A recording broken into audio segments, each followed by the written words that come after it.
What is up, everybody? How y'all doing today? This is Frankie here with a brand new video for you guys, and this is the first video of the year that I'm putting out for you guys.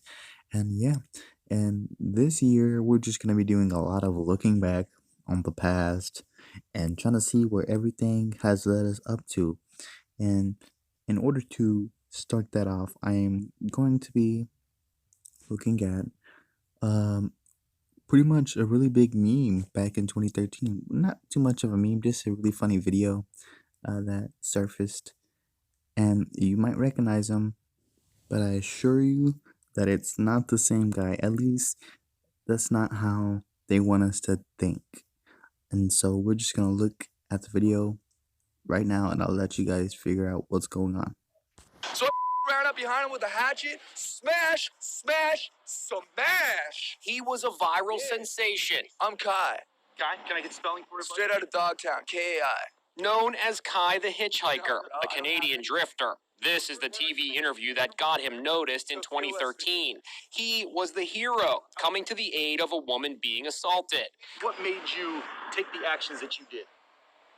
That woman was in danger. His notoriety led to an appearance on the Jimmy Kimmel show. What do people say to you when they see you?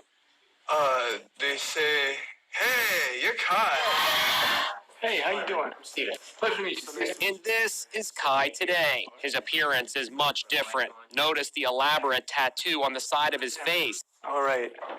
My name is Kai. K-A-I, straight out of Dogtown. This interview is taking place in prison. He's a convicted killer, and this is the first time he's speaking out since his conviction. This situation is hell. How did he end up here? 3 months after he appeared on Jimmy Kimmel, Kai hitchhiked across the country and wound up in New York's Times Square, where he met 74-year-old lawyer Joseph Galfi. How did you meet this man, Joseph Galfi? He walked up to me and said, hey, you look lost. Where are you headed? I told him I'm going over to Jersey, and he gave me a ride over to his place. He took the man up on his offer and spent 2 nights at his home. He claims he was drugged and then sexually assaulted. Then he said he fought back in self-defense. I stopped when I punched him in the face. And he was over top of me, and he shoved me into the bed, and I was trying to get him away from me. I couldn't get him away from me. Kai fled to Philadelphia, where he was apprehended 4 days later. After the beating, did you realize how badly he was injured? No. You just thought I had to get out of there. I just had to get out of there. When I woke up and he was over top of me, I panicked. Did you know he was I dead? didn't know that he was dead.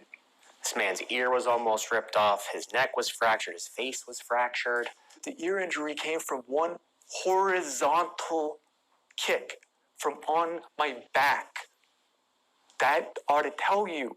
I was on my back on the floor. But the jury didn't believe he acted in self-defense. If this was self-defense, why didn't you call the police right then and there? I'm an illegal immigrant.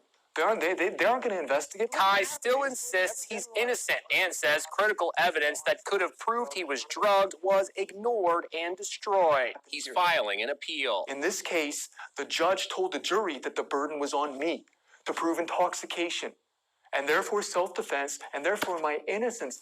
Who's the real you, right? Is it Kai the hitchhiker who we saw in this video, the guy who saved the day, the guy who came to the rescue, or is it Kai the murderer? Who's the real you?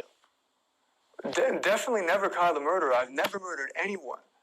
In court, the judge called Kai a cunning and manipulative, cold-blooded killer and sentenced him to 57 years in prison for first-degree murder. So despite how terrible they want to make you think of him, of Kai, I can actually go both ways on this. You know, he definitely possesses some traits that may make him more seem more like a killer to me, and he also just seems like just like a guy that always gets in crazy situations. I mean, first with the assault that he saved the lady from, and then he just so happened to get assaulted himself. So I really can go both ways. I don't really have a definitive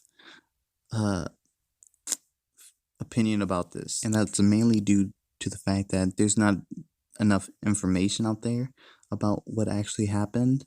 It's just everything that he said versus no evidence, which I guess to the jury, that was enough to put him in jail, regardless of the fact that it's innocent until proven guilty and not the other way around.